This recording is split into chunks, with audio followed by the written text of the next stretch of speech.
with something that Paul said in Philippians 2, and it's verses 12 through 15.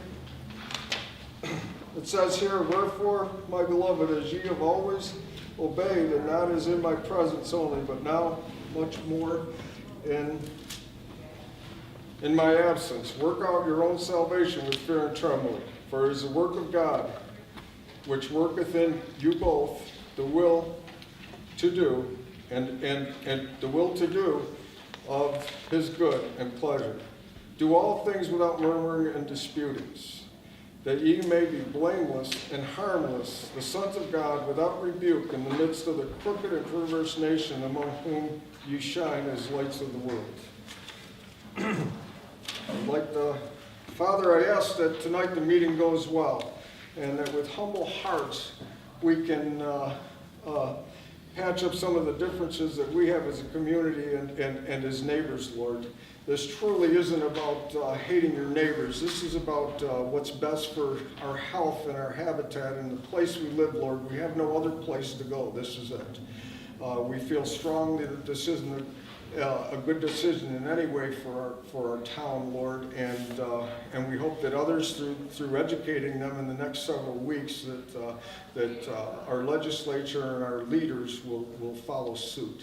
So, Father, we thank you for wisdom and humility that you've given us. We thank you for the discernment, and we thank you for the land where we can have meetings like this and speak freely. In Jesus' name, we all say, amen. Amen. Robert Bryce from the Manhattan Institute, when he was asked his opinion of wind energy subsidies, said, and I quote, "Subsidies are corrupting the marketplace. They allow the wind industry to focus on social marketing that is devised to paint the rosiest possible picture of its virtues. Let me be clear," Mr. Bryce says, "this is not about climate change, it's about money. Subsidies," he said, "let a bunch of foreign companies feed on government money. For example, Iberdrola, Spain, has received $8 billion so far in energy subsidies since it began doing business in America." Our speaker tonight holds a bachelor's degree of science from the University of Toronto. He also holds a master's degree of business from the Rochester Institute of Technology. He worked for Kodak for several years as a research chemist, then went on to work for Kodak in Human Resources Department for 28 years. He is currently co-president of Finger Lakes Preservation Association. He is a former town supervisor from the town of Italy, New York, where he is currently a member of their planning board. Tonight, Brad is going to speak about pilot programs, that's payment in lieu of taxes, and proper conduct during executive sessions of town board meetings. We ask that anybody that wants to pitch in and help, and you know who I am and what my group is about. Later, we're going to talk a little bit about a survey that we're doing throughout the community. We've asked the town for 2.5 years to put the issue of turbines on the ballot, to which they've refused. So we're going to go around, and if it takes 2 or 3 months, we're going to try and hit every homeowner who already has not signed a lease, or I'll be honest with you, is not related to anybody that signed a lease, but we are going to do a survey for the community, because we do want our leaders to know where the people of Barre stand on this issue. And I think that maybe that could help put it to rest once and for all. Thank you. Good evening, everybody. I apologize for being late this evening. I expected to get here an hour and a half because it took me an hour and 15 minutes last time. I got here in 2 hours. It was not a really nice commute today. So, I have been working with the Finger Lakes Preservation Association for a long time. I was a co-founder of the group back 12 or 13 years ago, and we came together because we were being threatened with an industrial wind project in our town, the town of South Prattsburgh, another town of South Cohocton, and they were looking to put in, we couldn't quite tell because they kept talking about different phases, but probably 100 to 200 turbines. And we're a rural recreational community. We're smaller than Barre. We got about 1,200 people. I think you've got over 2,000. Does that sound about right? And when we did our comprehensive plan, which was 2004, we didn't have zoning or comp plan back then. We polled the community to find out what do our people value, because the purpose of comprehensive plan and zoning is to reflect the desires of the residents. That's what it's all about. And we found that 87% of the people who responded to the survey said that what was most important to them was to retain the scenic beauties in the town, the recreational uses in the town, and the agricultural heritage. We're a little bit newer. I think you guys got settled around the 1820s. They didn't get up onto our hill until about 1860. We did the valley first. So I'm going to start talking about pilots.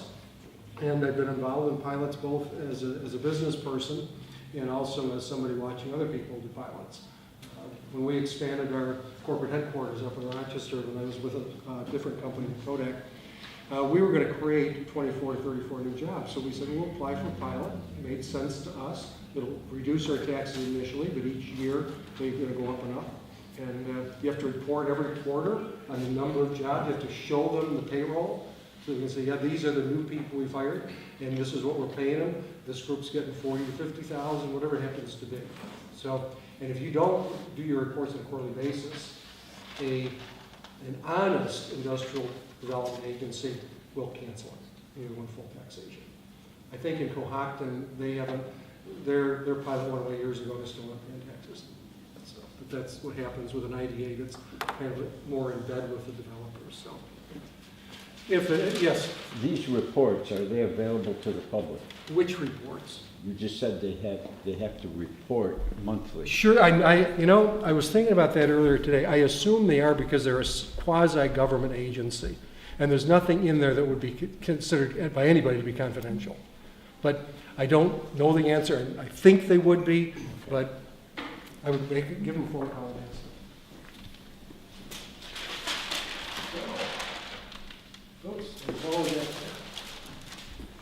Pilot. John said it was a payment in lieu of taxes. What that means is that if I'm a developer, and I'm coming into the town with a project, and I'm going to create significant jobs as that project is built and then operated, I could go to the IDA and say, here's my project, this is what I'm going to be doing, and I'm going to bring X number of good paying jobs, full-time jobs into the community. And what I'd like is I'd like to have an incentive to come in here and bring some jobs in exchange for that incentive. So you're going to give me a tax break, okay? That's pretty common across the state of New York. But it's not always the way that it works out. So let's talk about the full-time jobs that we create. I was on the Chautauqua wind farm site the other day, and they were saying, that they were going to create 6 to 8 full-time jobs. No way. We have the project we have in Cohocton, even second phase, has no full-time jobs. If they need somebody, they bring in a contractor. They don't have any employees. I mean, Apex, I think, that's an LLC, is it? Yeah, Heritage.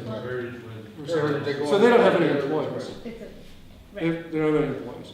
They also, what else don't they have? What happens if you sue them? What happens? They don't have to do it No, it's a shell corporation. for a car. It's a name, okay? That's all it is. It's got agents, and you and I could be agents for any LLC, but the LLC never has a penny, okay?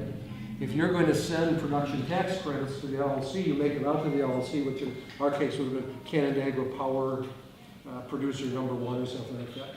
Well, it never goes, there's no place to go. They don't have a mailbox. So it goes to their headquarters in Boston, and the treasurer there endorses it and deposits it in a corporate account. So it's in a corporate account. Nothing ever sits down there where you could sue them. There's nothing there. So how many jobs do we create in Cohocton? They promised hundreds. They did have, during construction, which was about 6-7 months, I think, they had about 150 migrant labor, and then they had 150 from out of state, except for 12 of the iron workers got jobs because they kind of threatened them with big pieces of iron. So they got 12 iron workers got the job running the cranes, because you need somebody skilled to run a crane that's going up 300 plus feet. But they also then hired somebody to be a PR director. And it was, again, I think it was one of the sons of one of the lease holders. and somebody else was gonna do part-time something else, but those jobs are gone. And today, go after there already. So, what the IDA should be doing, it should be doing a comparison between what is the incremental wealth that they're bringing into the community, and new jobs are incremental wealth. What are they gonna pay? And how are we gonna track what they're doing with this? So, full-time jobs are hard to come by in a wind project. There will probably be maybe one for a while here after that, but they're not even employed with a local organization, they're employed out of their headquarters or where that happens to be. So, I want to look at, because we don't have a lot of detail about what's going to happen here. The last thing I read, so we don't even sure exactly which turbines we're going to use or how many. So it's kind of hard to do the analysis. So I went back to, this is the one over in Chautauqua County in the town of Arkwright. And their pilot was October of 2015. And according to their website, this is a wind project with 36 turbines, and the total cost of the project is $150 million. And there's all kinds of ratios out there in terms of dollars per megawatt, but they vary quite a bit depending on terrain and the particular model unit they're going to do.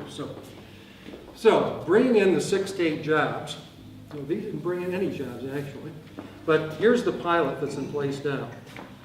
The county gets $81,000 a year, the town gets $57,000 a year, and the schools get $179,000. That's not a lot of money. That's not a lot of money. 57,000 incremental money going to change the town of Barry. So you really need to have people thinking like business people saying, we're giving up all this tax money because if it wasn't for a pilot, we'd be paying taxes from day one on a project worth $150 million. So what's your tax base here? Almost $1 million. Huh? Almost $1 million. It's like 980,000, I think. No, I'm sorry, I didn't. What are your tax rolls? The value of all of the property in the town. I think it's about, 2 years ago it was about 140 million. That makes sense to me in terms of what you're doing here. So let's say it's 150 million. So that's the tax rolls. So if they were going to come in, let's look at your town here. Let's say that a project like this came to this town. And your current tax rolls are, 150 million, 140 million. We bring in another project like this and tax it. What's going to happen? How much do you pay in taxes a month? Anybody? A month, a year. $4,000. Yep. What? About $4 grand. The house of their size. So that's a lot of money. We pay almost $1,000 a month, even with ag exemptions. So that's because we're not a very efficient town when it comes to money. But what happens if we added that 150 million? Here's your tax rolls plus Apex. We went then from 150 million to 300 million. And let's say you still are sane about spending. What would happen to your tax bill? Cut in half. Pardon me? So your tax bill will be cut in half. Because let's say you're spending, let's say your spending here is $1 million a year. I don't know what it is. Mine was not $1 million. But Gaylord might be able to put some on there. Did we just do our taxes? I'm just here to watch. Okay. But what you do to find your tax rate is you add up your spending, then you divide it by this, and you get dollars per thousand evaluation. So if you have somebody who comes in here and puts up a 150 million project, I would say, you know what? I'm not going, if I can get double my tax rolls versus $57,000, I mean, this is not a tough decision to make. I mean, has any town ever attracted a project large enough that it cut everybody's taxes in? School taxes, town taxes, county taxes. They're all getting cut off because you double the size of the tax rolls. That's absolutely amazing. Why would there even be a question about this? I mean, if a commercial or industrial developer wanted to come into our town, we would do everything possible to accommodate them, within the confines of our comprehensive plan and zoning. Because I would love to bring in another $40-50 million to add to our tax rolls. So our tax rolls are they're only about 98 million. So it's not a lot to spread around. So anybody have a question about the math here?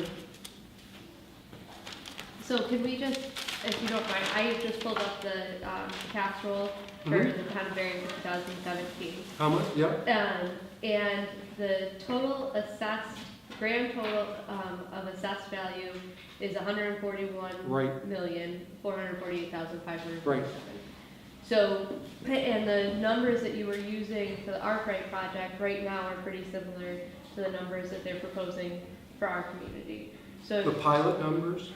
no, like the turbines. Okay. So right now, you know, about 47 is what they're saying, but they only mapped out less than that. So if we divided, so it really could potentially, if we did not do a pilot, we could cut our, and they still chose to come in, we could cut our taxes in half. Tax rate. Tax rate. Tax rate. Because the amount of taxes you're going to bring in is going to be the same. Right. Can I interject? I just want to make sure, clarification. About regarding the number of turbines during the town meeting, we have it on video. When we were discussing the number of turbines and where the locations are going to be for the turbines, and I nailed him down, the turbine salesman, I asked him frankly, I says, so we don't have any clear numbers on the number of turbines that are coming to bear. I said, that number could grow exponentially, is that true? I said, after the initial construction phase, and he said, yes. So we could end up with a whole lot more than 43 or 47 or 37 turbines. And nobody's telling us that because there's so much subterfuge involved with secret negotiations with Apex via our town board members and other people in our community. We still don't know the height of the turbines. We still, because they're building turbines now that are over 800 feet tall, and we could very well end up with the 800 footers. They're currently manufacturing one that's 1,100 feet tall. So we don't really know, no one's ever told us how many we're getting, frankly, and the height of these turbines. And John, we know what a safe setback is for a 1.5 megawatt unit. And this came out of a scientific study that was done up in Ontario. And they came out with something pretty close to about 1.5 miles. That's in order to not get sick from the infrasound. So, and the amount of the strength of the infrasound is totally proportional to the size of the unit. And so if you're going to come with a 4.2 megawatt, which I thought I heard here, then your setback, you're probably looking at setbacks from property lines of 3 miles plus, which basically, if you do that, you can't do the project. But if you don't do that, then people are going to get sick.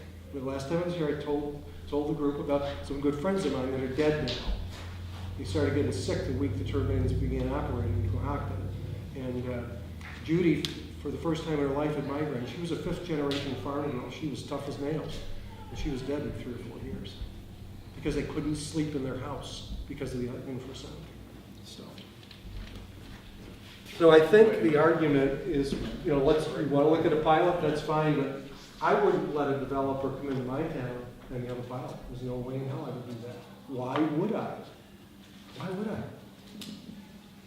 There's no reason to do it. Except if you work for the IDA. The IDA in Steuben County, which is where Cohocton is, has 2 employees. Who's the executive director now? The guy back then was Bill Sharon. And Bill made a comfortable salary, this is 10 plus years ago, of $180,000. And his secretary made, I don't know, $40,000, $50,000, something like that.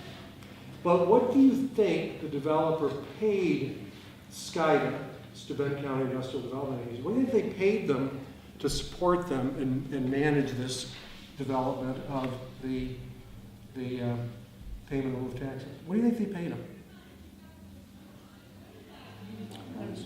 Based upon the public records, it's over $450,000. So that's an incentive for Bill Sharon to say, man, I like this guy. This is going to be great. It's going to be great. Let's do a big pilot right here. So I personally believe all IDAs should not exist. They should just go away because they tend to be corrupted easily because someone's throwing around millions and millions of dollars. I mean, this is not a small project at $150 million. So there's a lot of money to kind of grease the skids as we go on. So, any questions on pilots at all? Can you just make a summary, because I'm a little bit slow? Yeah, What's the if- difference between a pilot and a tax? Okay, a pilot is an agreement between the developer and the IDA. And it says on a 10-year, usually a 10-year schedule, I've only seen 10-year schedules. It says that the first year, or may say this, the first year you'll pay 0 taxes. Year number 2, you'll pay 10% of your taxes. Year number 3, you'll pay 20% of your taxes. Plus, again, you've got this payment in lieu of taxes that's also being paid to the IDA. Okay. It's 2 payments each time. And they usually then end at 10 years, but again, if at any point you have not achieved the employment levels that you had agreed to in the signed agreement, you would go to full taxation. Although I don't think they've done that in Steuben County. I don't think they're paying any taxes still. And one of the other things about the issue with pilots is that sometimes they just throw them away. Or also we've had situations, again, in Cohocton, and also they were trying to do it in the town of Prattsburg, where the town negotiated directly with the developer and said, okay, we'll support this, we'll make sure this gets through the planning board, but we're looking for some money. And they finally said, we will do this for you if you give the town, not us, not coming to us, because actually you gave us all new cars. So we're all set with that right now. All brand new cars, whole planning board got brand new cars the same day. It was really cool.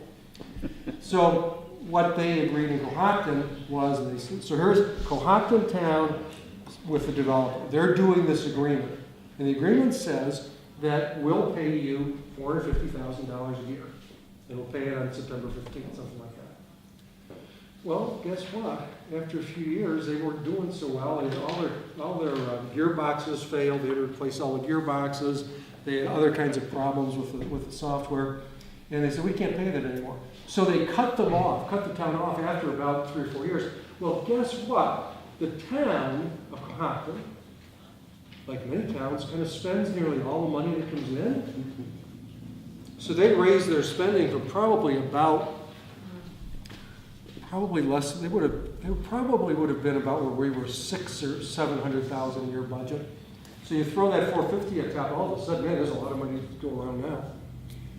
Cut off immediately. Their spending level was up here, but now their tax rolls are down here. So what did they do? What did they do? They raised taxes. 1 year was, I can't remember the order, but 1 year was 38%, another year was like 27%, and then I think the latest one is like 40. It's just ridiculous what's going on there, because they just can't stop the spending that they've gotten used to doing. Anything else? Did that help you, Robin? Yes, sir. Okay. And there's a lot of stuff online about pilots too, William? Decommissioning. Yeah? How long, I mean, say if a turbine breaks down and they can't fix it, how long is reasonable before they should be terminated and taken down? I mean, Very long is before it's, deemed non-relevant, before it's, a 600-foot piece of junk sitting in the air. Right. These are not complicated machines. They're very, very simple mechanical devices, mechanical electrical devices.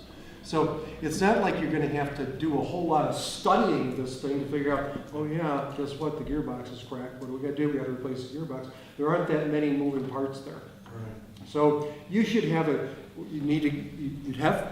ask them to hire a professional engineer to come in and do it.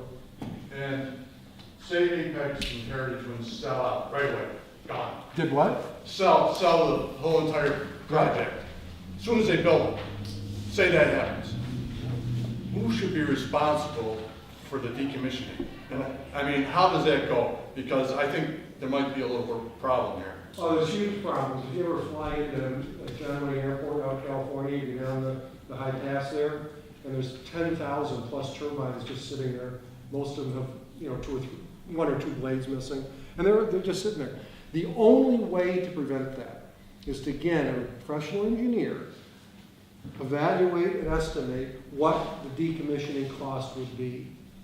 Because particularly when you're talking about something that could be 600 feet Well, they're tall. talking 600 here, but it could be higher, could be, you know, and at 4.2. Well, I would imagine get, it's a pretty big turbine. well, the other thing too, it's one thing to take parts off of a turbine that's in good shape. Yeah. It's another thing to try to take parts off one that is already weakened. Right. Because then, I mean, I would probably blow it up. I mean, Right. that, you know, just, Well, it doesn't take much to blow it up. I mean, No, it it goes doesn't. to a point where they could be antiquated, they might not be able to get the parts for them anymore. And they might just start going down one by one, and, you Yep. know, it's gonna create. You do know how to take one down, right? Well, how much would a estimation? No, it only takes a couple gallons of gas. Yeah. You drill a hole down the bottom, okay, make about this big, and then you find a couple of electrodes, you put it on a throwaway cell phone, you put it in there, and you get all turbines all set up for that, and then you make one call. It's all gone almost immediately. And I'm not a terrorist, but somebody else told me about that. But here's what I would do, again, get an engineer. Get an engineer, and it's gonna be structural, mechanical, electrical engineer, who will be able to estimate what will it take to take down a structure that's still in decent shape versus one that is already starting to lose things. Right. And the numbers we've seen are $1 to $2 million. So what you would do, let's say you're gonna get, let's say the number, and because you also got some recycling issues there, there's some bad stuff in there. I've done some research, and the thing is, some of those components, there's no predictability. They cannot predict when they're gonna fail. I mean, they could be today, tomorrow, an hour from now, it could go. And the power itself, I don't know how you recycle that. Yeah. It's the resin and the Right. stainless, and I don't know how you would do that. Right. And I've done some research on the magnets that they use to go around the generator. In the process of that, it becomes radioactive waste, and then that has to be taken care of. So here's what I would do. Get your engineers to tell you in today's dollars what the cost would be to decommission Right. and deal with all the recycling so that what you have there now is the land as it was originally. Right. Okay? And let's say that it's gonna be, the estimate is $1 million. I think that's Right, low, right. but let's say it is 1 million. And you got 30 turbines, so you need to have $30 million deposited in a trust, in a financial institution, in the name of the town. Okay, not in the name of the Right. developer. Right. And then you have to be tracking that to make sure that you're keeping up with inflation as you move down the road. Right. But there's no other way, because it's an LLC, it's like there's nothing there. Now, You don't have an asset. how do you protect that fund? How would you protect that fund from the town rating on something else? You write up the language. You write up Yeah. the language. It can only be used for decommissioning of this particular wind farm. Because that's what we're gonna need. I believe that's what we're gonna need in this area. Well, again, your attorney can help on that. Right. I mean, it's very easy to set up, irrevocable trust, and this would be an irrevocable trust. You can't undo it. You don't use it for its purpose. So that'd be like a bond. It's not, to me, it's not like a bond. Okay, It's a trust. okay, So you would be setting up an account all right. with the financial institution, and the money would be in that trust. Now, should somebody be investing that money? Personally, I don't think so. I don't think so. I wouldn't, I mean, I've seen some investments. Anybody see the stock market the last few weeks? Yeah. Wow. So, but that's what you do. You get the money up front, and you've got to get it up front, because if somebody mentioned, well, what if they just walk away from it? Well, Right. these things are turning over all the time. Right. Turn it over all the time. And so it has to be, that's why the town has to be the trustee. So wouldn't it be smart to, because of the inflation and everything going up, to double the amount? Right.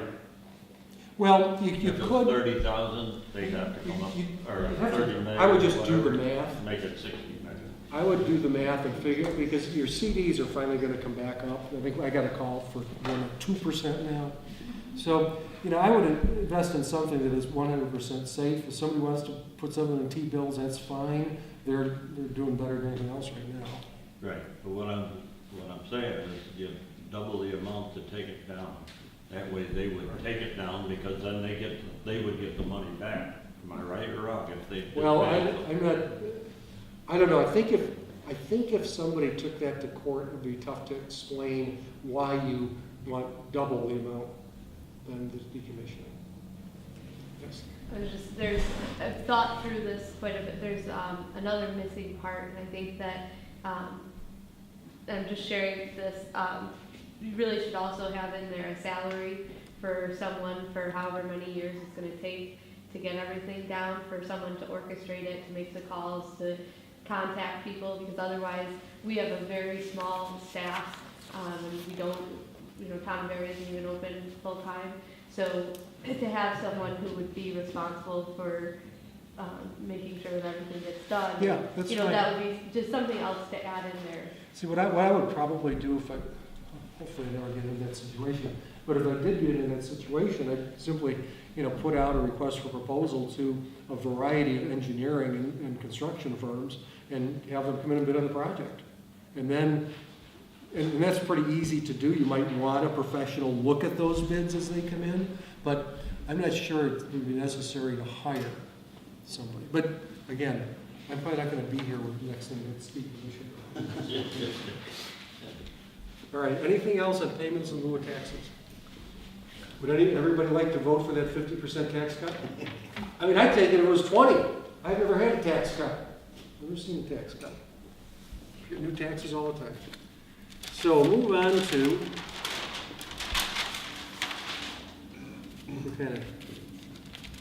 so who wins with a pilot? The IDA.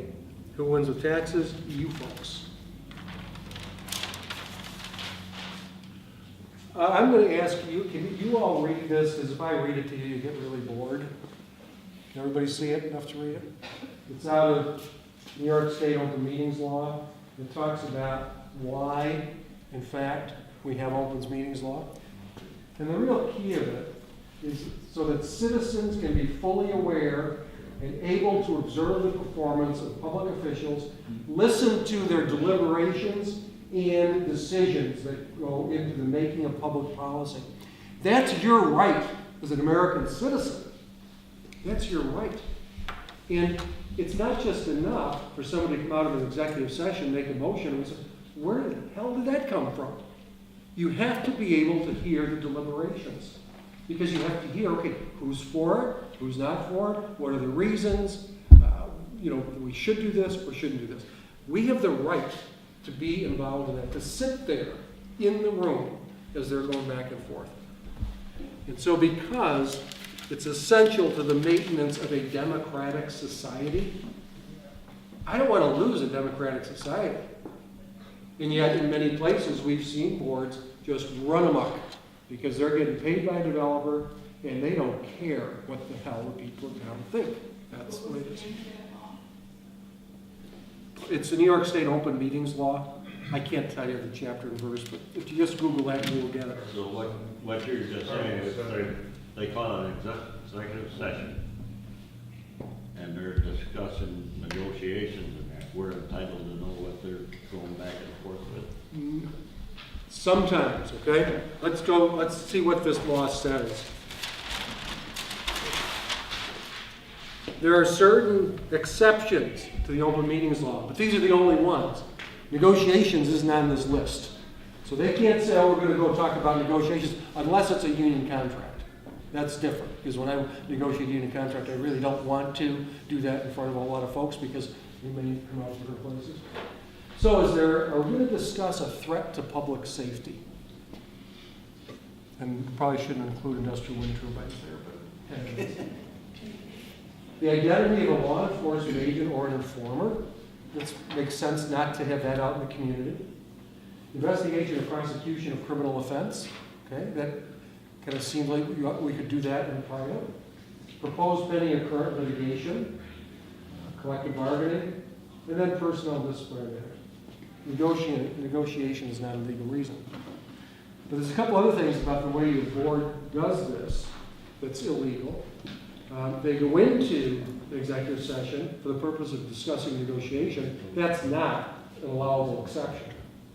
But then, I try to see, okay, what happened after that, and at the bottom of the minutes, where I think October, it simply said something like, meeting ended at such and such a time. Well, when we talk about executive session has to be within a town board meeting. You can't say, okay, folks, come on, we're going to go have the executive session over here. You can't do that. On a town board, you win executive session through a motion that is carried, okay? And for one of these reasons. But you can't just come out of the executive session and walk away, because the board meeting is still going on. So you have to have a motion. I move that we end the executive session and return to the town board meeting. We get 3 votes on it. We then are back at the board meeting. We're not going to talk about what we discussed, perhaps in executive session, if it was a legal one. But now we still have an open board meeting. We have to have a motion to close the board meeting. There has to be a time, and when we have who voted on it, who made the motion, who voted on the motion. Those must be in your meeting minutes. They're not there. They're not there. So, a lot of issues go on. Does everybody kind of understand why these things could be discussed? Yes.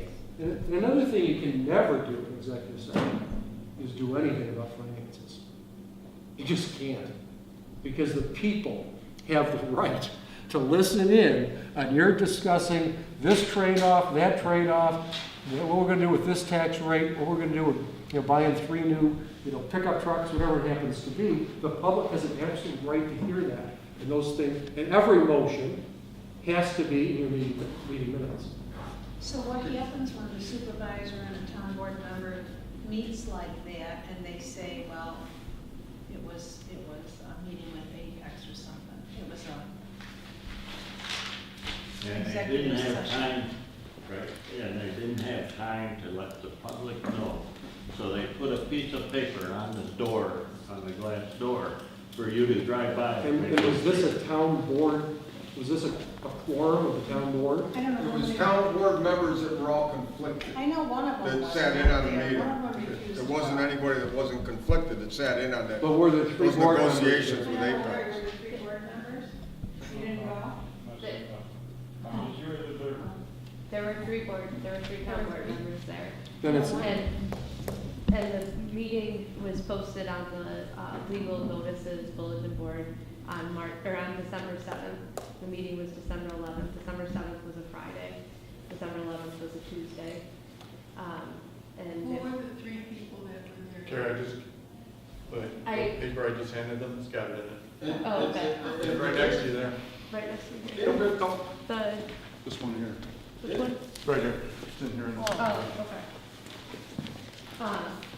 But I did have the minutes sent to me. It was Sean Cole, Lynn Hill, and Larry Gaylor. for the board to have a meeting like that nobody knew about with the developers is clearly above the law. That's illegal. Cannot do that. What our town board did, town of Italy, when the previous board wanted the turbines to come in, they'll make sure they were just 2 board members meet in the supervisor's office with the developers. So it wasn't a board meeting, and that's true. But is that the right way to manage this? Is this managing for the betterment of the town? Is this representing you people by sneaking off and meeting with developers, and who knows how much money's coming in under the table? Well, the developer was the one that called for the meeting, so they made a phone call around and had them come in. This come out in their town board meeting, that they did have an executive session, and they discussed negotiations, but they would not tell us anything. Yeah. But particularly, part of the meeting regarded changing laws in Barry. And they were taking the input of Apex Wind during that executive session. That's what part of the meeting was about. It was changing our laws in Barry without any of us, John, that's another violation. Having any You're participation. thinking that's an executive session with the developers present? No, it's not an executive can't session. do that. But the only person we ever invited into an executive session would be the town attorney. Nobody else was ever invited into an executive session. I'm not sure, but wasn't he there? The way Lance Yes, he was. talked at the meeting, I think he was there. Yes, he was. It's on video. They said that the turbine boy was there. The minutes that I had the town attorney, the project developer, and the project manager, so it was Neil Heidig and Ben Yasmin. Dad, is it true or not that they're supposed to be keeping minutes for these executive sessions? No, if in the executive session, there is a motion that is made and carried, that does have to be in the meeting, in the meeting notes, in the minutes. That they went to the executive session? No, not that they went in, but if there's a motion made and carried in the session, that has to be in the minutes, even though it's an executive session. Deliberations are typically not, if it's one of the exceptions, and the negotiation isn't on the list. So, these are not legal meetings. And you know what I would do? I would talk with the Public Integrity Bureau at the New York State Office of the Attorney General. We worked with them for 3 years back when we were being threatened with turbines, and they did their best to help us, but the governor didn't support us. And basically, we one attorney we worked with, Andy Hefner, for just under 3 years. And after 18 months of investigating, he actually came to our house, interviewed witnesses along with another assistant attorney general and an investigator. And they interviewed a local B&B owner who testified to the fact that the developer was repeatedly paying cash to the town board members at her B&B. And he was often complaining about how much money he's already paid them, and he doesn't think he wants to pay them anymore. So the Attorney General's office knew that public officials were being bribed, accepting bribes from a developer. Attorney General knew that. Attorney General's office knew that. And the wind companies put a lot of pressure on Albany, and they decided that they'd stop all this stuff. They told Andy, you can't interview any public officials, and you can't interview anybody outside your Syracuse office. And what you're going to do from now on, have anybody seen that code of conduct? Yeah. That's when they came up with the code of conduct. And they said, Andy, what we're going to do is we're going to send all the code of conducts to you, and you can check them out and make sure they're right. Of course, they're full of lies. That's all they do is lie. When I was on that website for Chautauqua the other day, the project manager answered a question from, I think, a reporter about, well, how much electricity are these turbines going to generate? I think these were 2.2 megawatts. I think it was 2.2. And he said, well, you know, some might be generating a little more, some might be generating a little less, but on average, they'll be 2.2 kilowatts.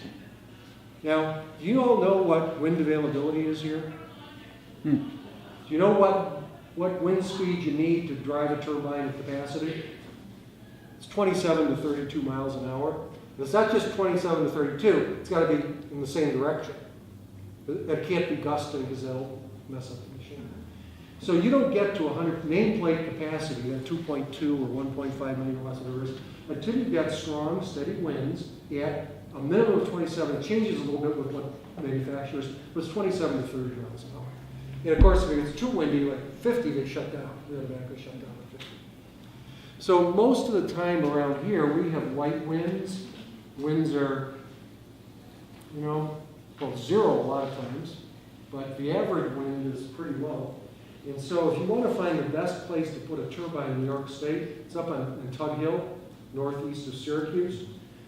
They're running, oh man, I've had so many numbers spinning around my head. I think they may be running at something like 22% of capacity. That's a year-round number. So instead of generating, 2 megawatts, they're really going to be generating, half a megawatt. So Do we get the same money? I'm sorry. Do we get the same money if they don't generate the amount of electricity they say they're going to? Carrie, what are we supposed to be generating? Do you remember? Well, the project is supposed to be 200 megawatts, but that's if they have enough turbines in enough locations, and it's a 4.2 megawatts.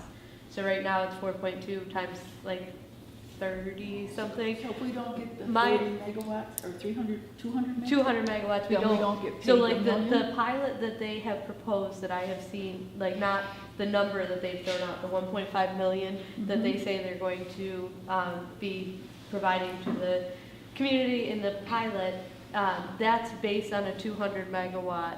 So what if we So don't if we get to- less, then the pilot is less. See, that's what we asked, I didn't ask, that's what my husband asked the other night. And what did he say to you in the meeting? Somebody, the Pope said we're gonna get it something. None of the. He's gonna get it wrote in there, something that we're gonna get the same. Make how much, any difference how much you generate, you're gonna get the billion and a half. That's what Ain't that Pope fun at said. all. Say that again?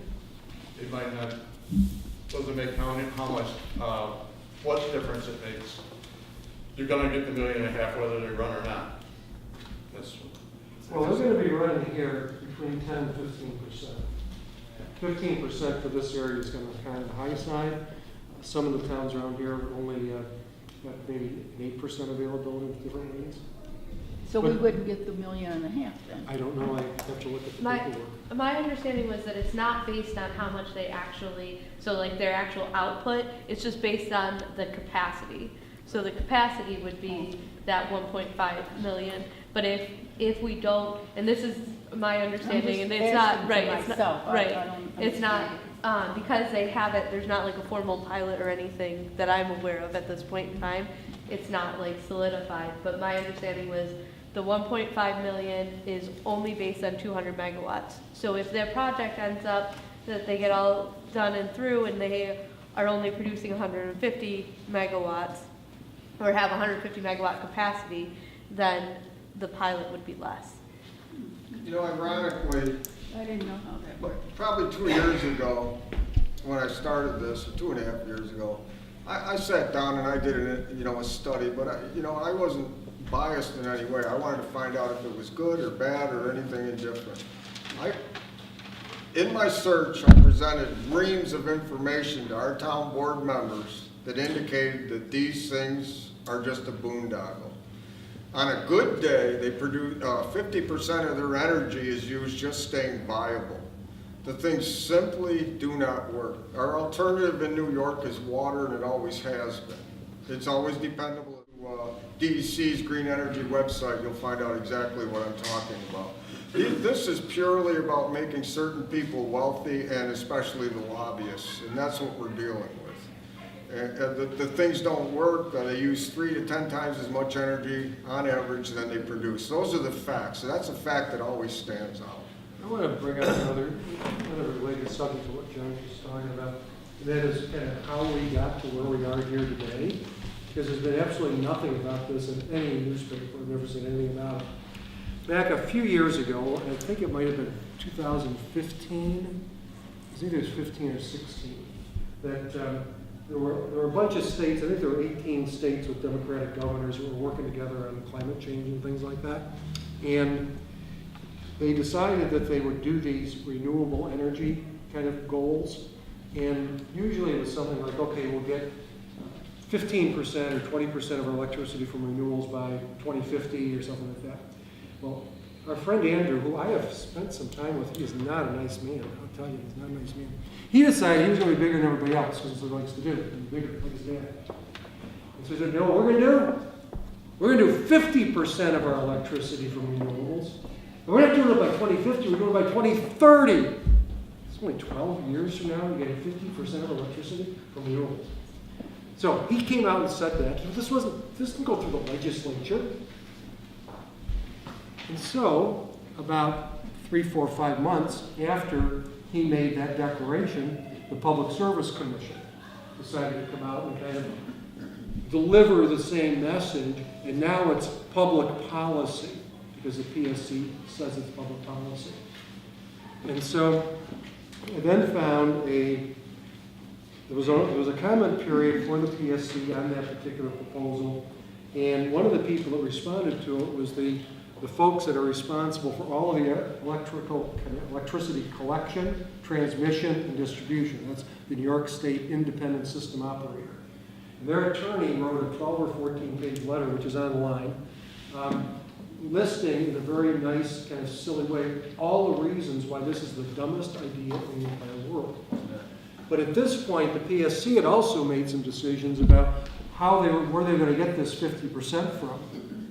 And they said, we're not going to get it from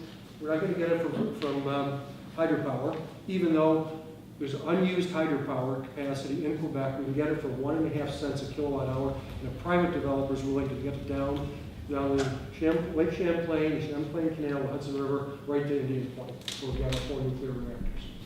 So, but they didn't want to do that because apparently that's not clean enough for them. So it's all going to be wind and solar. And then they said 20% of it's going to be solar. Okay? And we're going to put the solar downstate, out in the lower Hudson someplace, probably in like Orange County. But the wind is going to be 80%, but we're going to put all the wind turbines in upstate. And what the independent systems operator said was, don't you know that we don't have any available transmission capacity? If you drive down the Hudson River on 87 and you see those power lines in the summer, they're like this. They're so hot, so over capacity. And no one will build down there because there's too many rich people that don't look at any more transmission lines. So we're going to generate this electricity here, and it has no place to go. We're a net exporter now, but all the transmission is full. And I think they said, too, if you were going to do that, you're talking about billions of dollars in upgrades. And every aspect, every node in the system needs to be changed out if you're going to actually move power out. But the one other thing, the problem you cannot solve is line loss. When you push electricity through a line, the farther you go, the less you get, the less you receive. Okay? I think it was Siemens was looking at some plans for turbines off of Denmark, and they believed they were going to be 50 miles off. And they said, 50 miles, you can't stand the line loss at 50 miles. But our government, our PSC, wants to try and move it. How far is it from here to Indian Point? You have to go down the thruway. 350 miles, maybe? Siemens will move at 50, and we're going to magically move at 350. And at the same time, as I talked last time I was over here, there is a new energy source that is on its way to us. It's a new technology that's been worked on. It was first demonstrated in 1951. It was called the hydrogen bomb. That's fusion, nuclear fusion. And if you go to the Commonwealth Magazine website for summer of 2017, there's an 18-page interview there with the guy that heads up the Plasma Fusion Lab Plasma Fusion Lab at MIT. And he talks about all the breakthroughs they've had. Now, I used to study this all the time just to stay up on it. I can't believe the stuff have done in the last 5 or 6 years, were things that everybody else said, you'll never get there. You can't do it. And then, so he's saying, I can't remember his last name, the doctor, he's saying we're going to have a reactor online.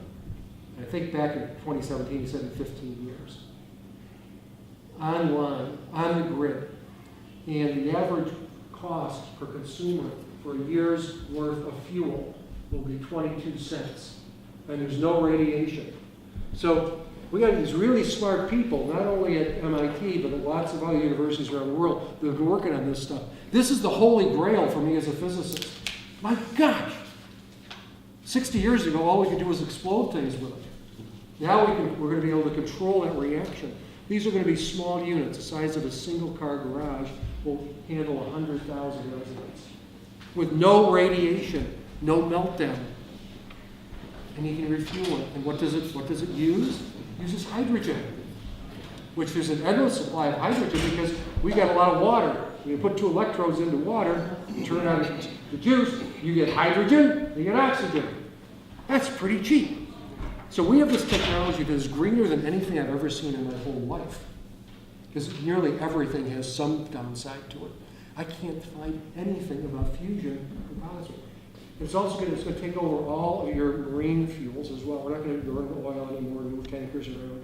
It'll move from fission, which is what we're running fission reactors now aboard our naval ships. They'll move over to fusion as well.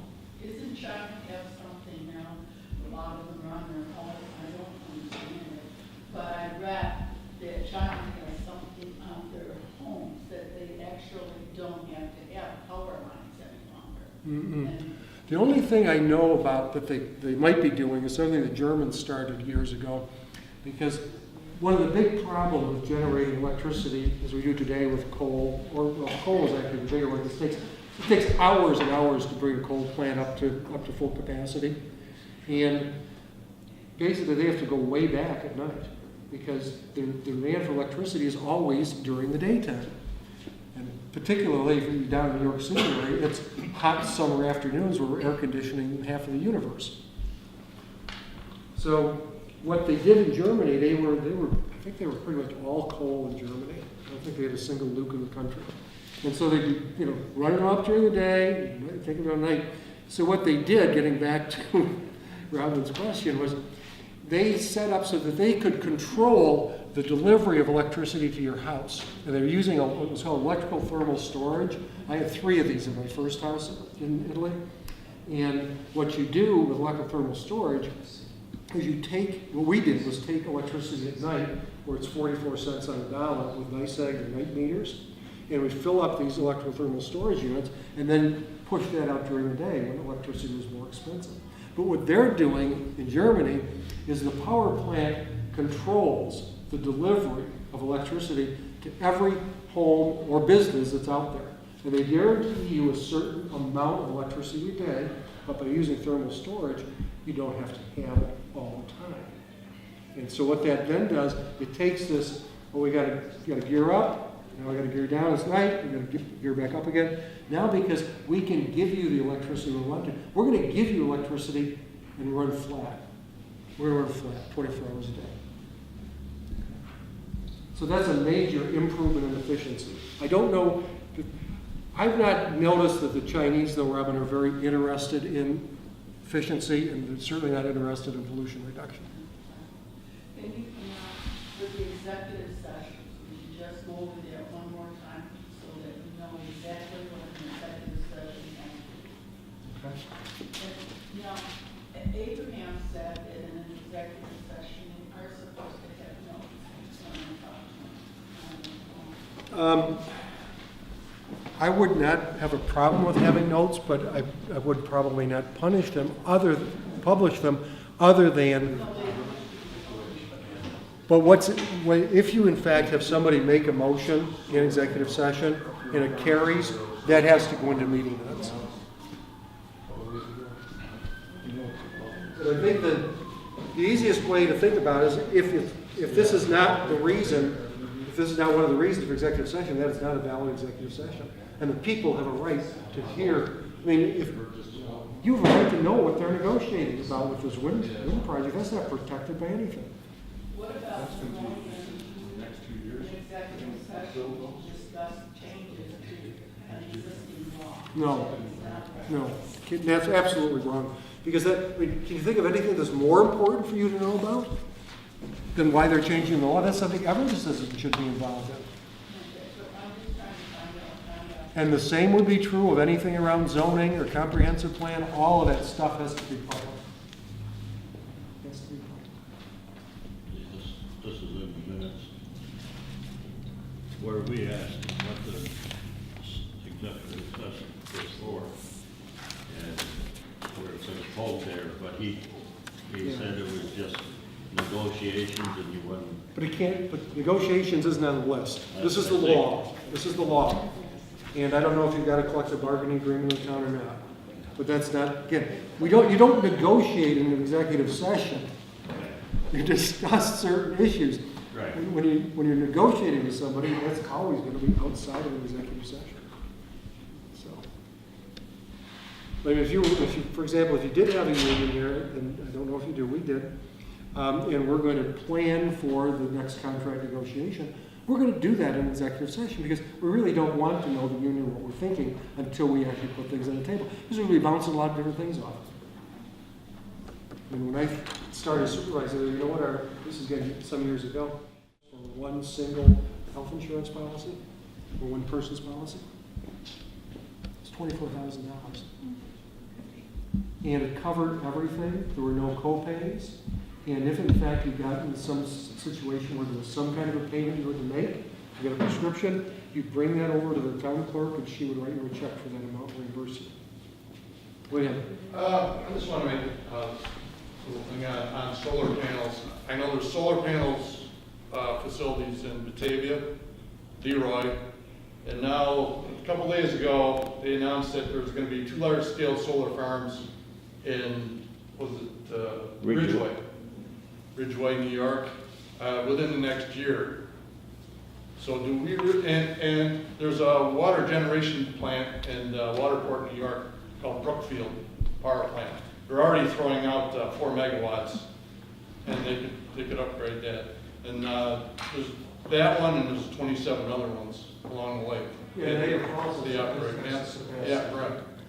So, it's something that, The thing that, you know, the smaller solar panels don't bother me because they're smaller, and the rooftops don't bother me, but when I see the solar farms, I think of the cost of decommissioning those solar farms. At some point, the panels are gone, you know, they're worn out. And what we've been doing with solar panels is shipping them to China, where they just dump them. right. It's very difficult to recycle something like a solar panel, and it's got some fairly toxic metals in it. Well, the thing of it is they've already got them in Batavia, they've got them in Leroy. They announced it a couple days ago, they're gonna have it within the next year or two in Ridgeway. And with that power station in Waterport, hydro plant, already putting out power, do we need it in this area? Well, the term that the independent systems operator used was renewable penetration to the grid. And they said as that penetration goes up, our efficiency drops down, you're gonna shut us off, you're gonna shut us down. Everything will trip, because renewables are variable. Solar panels, you know, a nice sunny day like we had, was it yesterday, the sunny day? There haven't been many of them lately. Nice sunny day like that, that's very continuous generation. And you know that by 4:30 at this time of year, it's gonna stop. So you gotta get your other forms of generation going by the time that the sun goes down that day. And people talk about, oh, we're gonna be able to find ways to store it. Nobody's shown a safe way to store the electricity. The lithium-ion batteries are explosive, literally. You can't put them out. I'm surprised that zoning allows you to drive a Tesla into your garage, attached garage. So, anything else you want to? One thing, is it true that the wind turbines have to be shut off over 55 miles an hour? 50. 50, Yeah. yeah, because of emergency situations, you know, coming apart. They could be damaged. Yeah, right, About 50. that's what I heard, that's what I heard. Yeah, they automatically. So that right there would decrease the amount of time that they're gonna run, right? Well, we don't see 50 miles an hour here very often. Well, I mean, it's a few hours a day. I mean, our strongest winds on top of the hill are, you know, your winter nights, Right. when you're coming off of Lake Erie. It can blow 40, 50 miles an hour. another thing is, if you have too little wind and you have this big massive wind turbine, you might not have enough wind, right, or wrong? Yeah, it'd be interesting to see what these 4.2s need. We Yeah. never had, as far as I know, never had a turbine that big Right. put on land. Yep. And, you know, when you think of the infrasound coming from a turbine that size, again, nobody's ever experienced it before because they're offshore. But Well, it's- Heritage did already threw a study out that said they already were downgrading their turbines, and all of a sudden they went back up to a 4.2, it's 600 feet tall. They went to a level 3 turbine, and then all of a sudden they jumped back up to a 4.2, 600 foot tall turbine. well, it'd be Because they interesting. said we didn't have enough wind in this area. So I don't know who's telling the truth or what. You know, we had a heck of a time getting turbine parts when they first put up Right. Rockton, because they're big pieces of stuff. You know, the tower, I can't remember what the tower height is on that one, is 160, 180 feet. So the tower is 180 feet long. That's not easy to transport. And imagine, how are they gonna get a 4.2 tower? Is it gonna be a two-piece tower now, or a three-piece tower? The one article I did read said that the housing around where the generation system is itself inside the turbine, the copper around it, it weighs 30 tons, and half of that is the copper just around the windings, around the armature. I've heard numbers like that before, but Yep. when I did the Yep. research, I didn't find anything anywhere that big. Because I had that article, I know. Yeah, there is something out there saying there's this gigantic amount of copper in there, and it's not anything, it's not an unusual generator, it's, you know, it is what it is, and we don't have those kinds of windings in other generators. I don't think you could put 30 tons up on top of a turbine. So it weighs 30 tons. I don't know. The nacelle or just the copper? The nacelle itself, that it goes around the road, the generator itself. Right. The windings and up, it says that half of that, it's 30 tons and half of that is the copper windings around it. I heard that come up at a meeting years ago, and it was totally disproved later. It was not, because what our developer was arguing was, you don't need a decommissioning fund because the salvage value is greater than the cost of taking it down. And that was just on the copper, I mean, I've got some other articles on all the other components, but. Well, look at some other generators and see what it is, because if I'm recalling this correctly, and it might not be, I thought that the number I derived was 1,400 pounds, Okay. which is still a lot of copper. Right. It's a lot of For copper. one turbine, yeah, that's a lot of copper. Yeah. But the only place you'd have that, you only use copper around your generator, and also for your wiring. Yeah. That's it. Anyone have any other questions? Well, thanks for coming, appreciate it. And one other thing I'd like to suggest, if anybody here wants to take out a little project. The last time I was here, we talked a lot about the serious health effects, health effects, mostly from the infrasound, and the impact it's having on pregnant women, early pregnancy, we're seeing a lot of abortions, all kinds of serious issues. You know, friends of mine who have to go up to Canandaigua a couple of nights a week to sleep in a hotel because they can't sleep in their house, because their house actually vibrates from the infrasound coming in from the turbine that's 2,000 feet away. And so somebody mentioned that there might be some interest in our county health departments. And if somebody wanted to take on a project where you would reach out to maybe 4 or 5 of the nearby county health departments, and I can help you in terms of, well, actually, you've got my presentation, which we can do excerpts from, and see if they would like to just come together for an hour session at noontime someday. And we'll just explain some of the issues with regard to human health hazards from industrial turbines. Can I ask maybe Tom to take part in this? We had a coalition of 8 health departments locally who asked for those studies from Apex Wind. Do you know if they've gotten them yet, Tom? They're quite concerned about the health effects, was your article, and they'd asked Apex to produce any studies that indicated could or could not be a problem. And as far as I know, none of them have received anything. There's several that are online. The one that I think is most definitive, it goes back to 5 or 6 years, I think, when people up in Ontario, on the north side of Lake Erie, were experiencing health issues and tinnitus and ear problems and sleep deprivation. And so the province of Ontario Health Department told the developers that they were going to fund a study. And they would have their universities do the study. And the study was on health impacts of industrial wind turbines.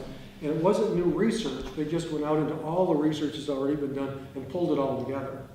And that resulted in the first use of the phrase industrial wind syndrome, or industrial turbine syndrome. And it was like 10 or 12 different examples of the symptoms of this. And people say, well, not everybody gets it. No, but you know what? Your 3-year-old is going to have a heck of a lot more problem with it than somebody who's 180 pounds like me, because I can absorb some more of that energy. If you think about what happens, we've got, people at a thoroughbred horse farm out in Indiana. As soon as the turbines started operating, they were all around their 110-acre farm. All of a sudden, you started to see issues with the foals, genetic issues with the foals. And then also seeing, too, that a number of these, and the other thing was 50% reduction in milk production because cows can't sleep with an infrasound. 50% reduction. So I would really like to see if we could get some health professionals together and just take them through this, because nobody is willing to talk about this. And developers say, again, same website I went, same thing 12 years ago. It's going to be like having an air conditioner or a dishwasher 1,000 feet away. No, it isn't. It's not. It's serious stuff. And the developer at Quatin has been buying people out of their homes, under threat of lawsuit. But a house you can't sleep in has no value, does it? And particularly in an area like we are, where we're down under 20 decibels at night. There's no noise. We're so far from the state highway, we don't hear anything. If you had a wind turbine even 2 miles away, it would be hitting us. Down in Cohocton, you keep mentioning that. How did the value of the property, did it go down when they? Yeah, well, I'll give you a couple of examples that I know about. One property, which a widow named Jones, not related to me, her property was worth 140 to 160 before the turbines went up. She had some fairly close. She couldn't sell it, no matter what she was asking, and so the developer bought them out. Other friends of ours who were leaders in the anti-wind fight built their retirement home up on top of one of the hills there, and they got turbines on 3 sides. And before the turbines came in, their house had been appraised at $1.1 million. With the turbines there, it was down to $275 if anybody would live there. Because Jim's wife and daughter are very susceptible to the infrasound. He isn't. And he's got a thicker head. I don't know. Actually, he does. You can always find the exception that proves the rule. But particularly, I would never have my grandchildren within 5 miles of one of these places. I mean, it's just too nasty what it can do to you. But just think of sleep deprivation alone. How many days can you go without sleep? We'll see. Hmm? We'll see. I think the world record is 8 days. But we use it as torture. We use it as torture. Can I get one more question? Yes. From the like Pine Hill Airport, what is the distance from an airport for a turbine to go in? I haven't seen any distance like that. It's going to depend an awful lot on where the turbines are going to be put. Well, like a circle, circles going around. At one point, I understood they said around here was 3 miles. But where some of them are going, if you fly from the airport to where one location is, I don't see where it's gonna be 3 miles, because the turbines are only 1.5 miles from my house, and the airport's right around the corner from me. So that's why I wonder what is the legal distance. So for general aviation, I think it's got to be an awful long distance. You've got people coming in really low. Yeah. They're not coming down from 33,000 feet. And but you wouldn't want to fly a small plane near a turbine. Remember, it's pushing that wind at 180 miles an hour, and that would be a little bit of turbulence for your Piper Cub. Right. I think they would call that a tailspin. Don't those small airplanes in? I have a question, if you know, anybody like down in Cohocton that had signed a lease for a wind turbine, if you know that, or if you know that they said, boy, I shouldn't have done that, or I made a mistake doing that, is there any negative from people that have done and signed the contract and have them up on their property? Well, let me tell you the situation out there. The people that sign leases were big farmers. These weren't, you know, the 100-acre farm of yesteryear. These people are big farming up there, and they were able to get the siting so that it would minimize the impact. But there was one farm up on what's called Dutch Hill, which is over on the kind of the west side of Cohocton. And right up on top of that hill, there are 3 turbines. And the farmer, his house was far enough away from him, didn't bother him, but he had like, what was it, a rental house closer to one of the turbines, and he ended up having to shut that one down so that he could keep tenants. So that was one they actually did shut down. The others, though, I mean, down at Cohocton, half of them are working at best any day. One whole pod has been shut down completely. And they're talking about now whether they're going to recommission. I don't think they will. So most of them are positioned so that it wouldn't impact the property owner anyways. Not necessarily.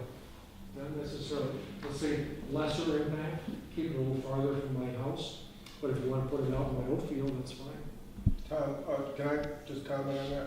In Europe has had the turbines for decades longer than we have. Their average setback is 4 to 10 times the height of the turbine. Lessons learned. Yeah, but very few of those, they have very few large turbines on land. Exception to that is Germany. And Germany, because of the problems they've been having with, when they put in 18,000 turbines in Bavaria, and they couldn't understand why all of a sudden nobody wanted to visit Bavaria anymore. Totally killed their business. There's a little village we used to go to where the whole village was involved in cut crystal. They made it there, hand-cut crystal, beautiful stuff. That village is totally gone. Totally gone. Nobody goes there anymore to buy crystal. And so because they were not getting the generation they've been promised, because they were being promised like 80% availability, you had maybe 14 or 15%. They took the subsidy that was going to wind. They said, I think it became then $120 or $220 per ton of coal. So now they're going back to coal, and those turbines will eventually stop operating. Ireland actually had 2 turbines, and they put them in the Ring of Kerry. And that's the last 2 they ever put. I think they're down now. I'd like you to read that postcard to the people in the audience here. Tell me if it's true or false. In fact, put that out over the summer. Wind turbines, studies show no impact on property values. No, that's absolutely wrong. I'd like you to show the camera, please. No impact. When you pay people to do a study and you tell them what the outcome is, this is what you get. Okay? And there was one of the guys that worked for the wind company. He then went to work for a number of other different consultants, and he would just give you whatever answer you want. But study after study after study that are honest, involving medical professionals, are saying, you measure, as I said weeks ago here, you don't measure setbacks in feet. You measure setbacks in miles. And I wouldn't be uncomfortable saying for, a 4.2 megawatt that needs to be 5 miles from the property line. 5 miles, which means they can't do it. Can't do it. You can't build them. You can't build one. You got to get them. You got to put them, 1,500 feet apart, 1,000 feet apart, and right up to the property lines is when you do it. But they cut corners on everything. I was over in Cohocton visiting my friends at the time that they were running the collection lines, and what depth do you think a collection line ought to be? This is bringing in, power from 5, 6, 7 turbines. It could be 10 megawatts going through. So you get a pretty big line, right? Pretty big line. And how deep would you want to put it? They were putting it in with a chisel plow. Come on. No, I got pictures. I got out of my car, went over and took pictures with a chisel plow. So recently, they've had to replace all that because guess what? The farmer plowed his field. And the plow goes down 18. Mine is only 16 on the moon. So yeah, they ripped up all the. But these are the things they do to save money because they don't really care about electrical generation. You might have heard about the developer and owner of a project out in Wisconsin who had an agreement with the feds that he could just send them this kind of like an invoice every month, whatever, saying this is how much electricity we generated. And they checked into that, and it turned out that every one of those letters was a fraud. And so he was indicted by the feds on mail fraud. Mail fraud, 176 counts of mail fraud, life in prison without parole. One of the real About bright income- spots. About income taxes, the IRS did you? Oh, I don't think they, well, he already had 176 counts, he was gonna be in jail for 100 years, so. But this is not a nice group of people to deal with, and,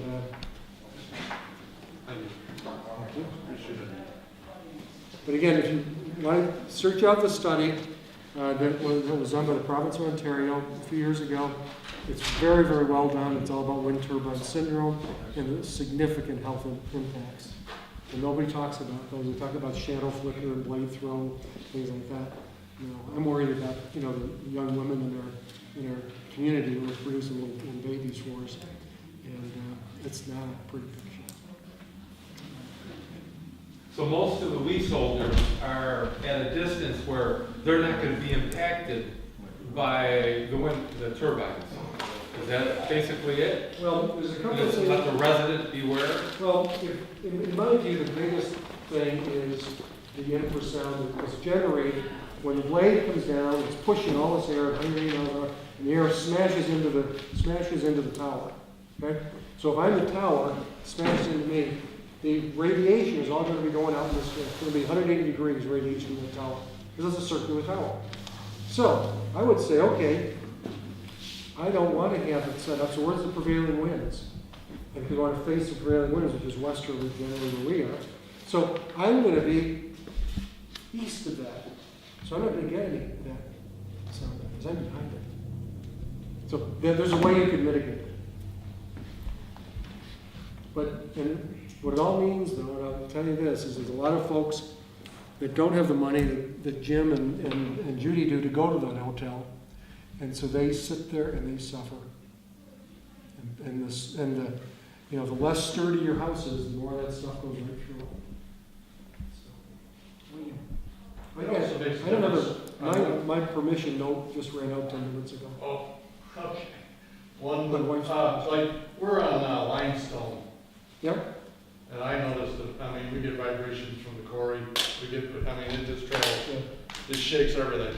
You know, I'm, kind of leery about this, because if you could put a bunch of these together in one area, that vibration and that sound, and that's gonna travel. And Hal Rand, he was our town justice colleague, he died a few years ago. He was talked into putting a turbine on his property. So that closest one was like 800 or 900 feet from his house. But he figured out by just kind of watching what was going on there, that it wasn't the closest one. It was one that was like 2,200 feet away. And he did the research on it and found out that they hit bedrock when they were building the foundation. So that turbine sits in bedrock, propagates right to Hal's home. And I was there a few years ago with some other people, and there's a glass there on a shelf. Starts to rattle all over. Because, of course, his foundation is also in bedrock. So it was vibrating his house. Is there anything we can do to protect our homes from the sound and from the vibration and? What would you have to do? Setback. Well, setback is the best thing to do, but I mean, if you're going to actually do something to absorb it, you would have to, and again, if you're going to want to absorb the stuff that's coming through the bedrock, you're going to have to do a perimeter of something with enough mass, poured concrete, with enough mass that would absorb it. But the other part, though, is that only does the stuff that's propagating. Most of it comes to you, to your house. Every time that blade comes past, and blades can pass every couple of seconds, we're pushing all that infrasound out to you directly. To be able to protect them. I mean, I can care less what people make. I mean, make billions of dollars, but I don't want to be impacted by my health because of somebody's decisions like that. I mean, I'll tell you what I would do. I would get organized, create an association, and begin to lobby everybody that you can, and bring in some guest speakers. But I mean, we would be able to pull together, just in our little town, we get, 250 people to come to our hearings and speak about this. When we fought these people for like 8 years, it's been 9 years. And in retirement, I ran for town supervisor. That wasn't on my retirement bucket list, let me tell you. When we took over the town board, we stopped. But you can't hide from infrasound. It penetrates everything. It's like shadow flicker. Shadow flicker, the blinds don't work. It comes right through. Because it means it's the sun, you'll be interrupted by the lights. And it's scary. I drove into it a couple of times. I don't interrupt you, but we're gonna take a consensus of residents of the town of Berry, and, whether they're for or against the windmills. And we need some, volunteers to go around. There's 44 roads in Berry, and we need volunteers to go around knocking on the doors. We got some cards. So if anybody's interested, John Bunce's it, yeah. you see John. If you're interested, you can come up and see me, and we all done it. I'm done. Thanks, thanks so much.